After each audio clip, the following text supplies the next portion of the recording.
Hello there my RPG lovers, and welcome to yet another video where we talk about Outward, the upcoming open world survival RPG. If this is your first video you're watching from my channel about this game, I highly recommend you to check out my previous videos that you can find up here. I'm also planning to cover this game in depth when it comes out, so be sure to subscribe to the channel and hit the bell icon so you don't miss those future videos. Finding the right balance between difficult and just plain annoying gameplay can be really tough and tricky to pull off. Judging by all we could see so far, Outward's gameplay seems solid, responsive and well animated, especially if we take in consideration that only 10 people made this game. Enemy variety seems really good, with interesting design that fits this setting so well. Melee combat is built around carefully picking your fights, dodge rolling or blocking incoming hits. Breaking those 3 rules will usually get you in one of the many defeat scenarios. On the other side, magic is really unique and you'll have to sacrifice your HP and stamina to unlock mana,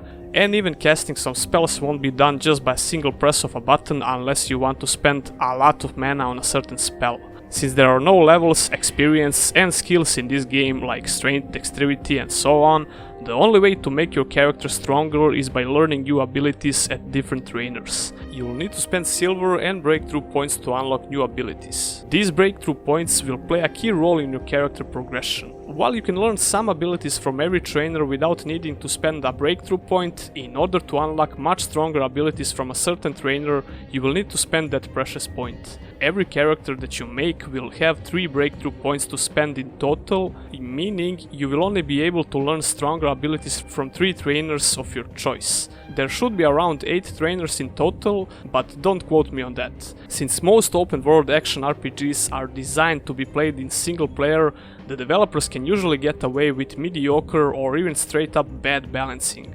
Outward was designed to be a challenging game solo and in co-op. Even though long ago they tried to design the game with 3 or 4 players, in order to preserve the balance they decided to keep it at 2 players max. While playing with a buddy in co-op, enemies will have more health and more stability.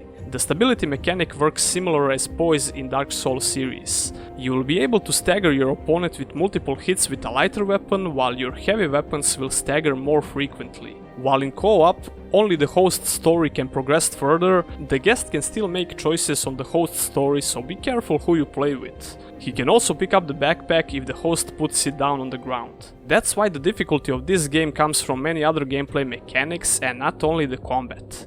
Survival mechanics, no quest markers, only one save, traversing through the world on foot, etc, etc. A lot of this design philosophy is related to the story, since you're just a simple adventurer and not a hero. These days when people hear some game is hard, it's automatically being compared with Dark Souls. But is it like Dark Souls? I think that Outward is only similar to Dark Souls for its difficulty and nothing else. I haven't mentioned story a lot in my previous videos, since we actually don't know a whole lot about it, but we have some solid information of how the quests work and the general approach to storytelling. We know that we have to complete some quests within a certain time limit, and if we don't, the story just moves on. There is not much voice acting, so you'll have to do quite a bit of reading. Like I mentioned before, in co-op only the story of the host can be progressed, but the guest will be able to make story choices, so choose your friend carefully. The world of Ori has 3 major factions that you'll be able to join.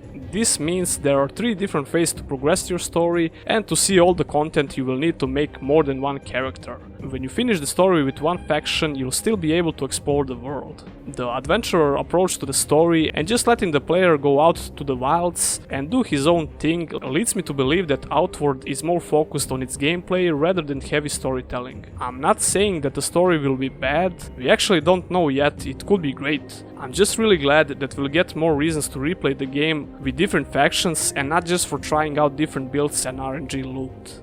That would be all for today's video. Hit the thumbs up button and subscribe to the channel for more content. My channel is based around RPGs in general, and I plan to cover Outward in depth when it comes out, and I'll probably do some streams. If you want to support this channel in the long run, consider checking out my Patreon page.